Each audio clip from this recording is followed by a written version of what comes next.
used to avoid hard conversations. I told myself I was keeping the peace, but in reality, I was avoiding discomfort, avoiding looking at the truth of what was really going on, and kind of avoiding the fear that if I really said it out loud, we actually might break. I remember exactly where I was. We were sitting in the car. The rain was just pouring down. It was one of those moments where everything slowed down, like some kind of scene from a movie. I noticed him staring at his hands, and then at the steering wheel. And then finally, he looked over at me. It was written all over him. That's the moment I found out about my ex-husband's affair.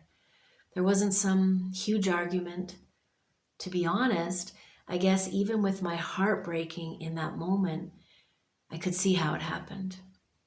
It was more like proof of how far we had drifted, how many conversations we'd never had, all the ones we'd avoided and how it kind of built up, how much had gone unspoken, and how much resentment had built up. At the time, of course, it felt like a huge betrayal.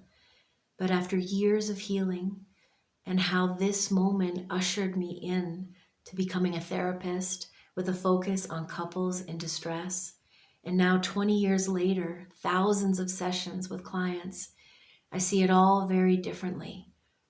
The affair wasn't the cause of our divorce. It was the symptom of the breakdown, as if it was this final breaking point of everything that had silently built up. The built up distance, the quiet resentment, the promises just left hanging, the emotional doors we had both slowly closed when we didn't talk about certain things, when we didn't resolve or repair certain arguments. Now I teach couples how to have those conversations I didn't know how to have, the real ones, the vulnerable ones, the ones that don't have to spiral into blame or shutdown. Because you don't have to wait until everything falls apart. Repair is possible. The truth is that repair doesn't come from pretending everything's fine. It comes from finally turning towards what we've tried so hard to ignore.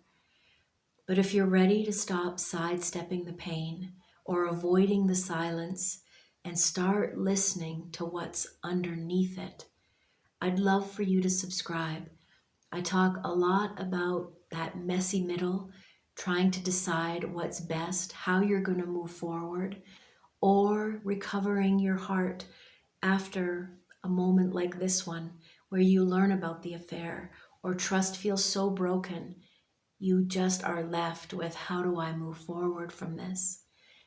And so if you're about to leave or already gone, or maybe you're really trying to stay, you deserve a relationship that includes you too.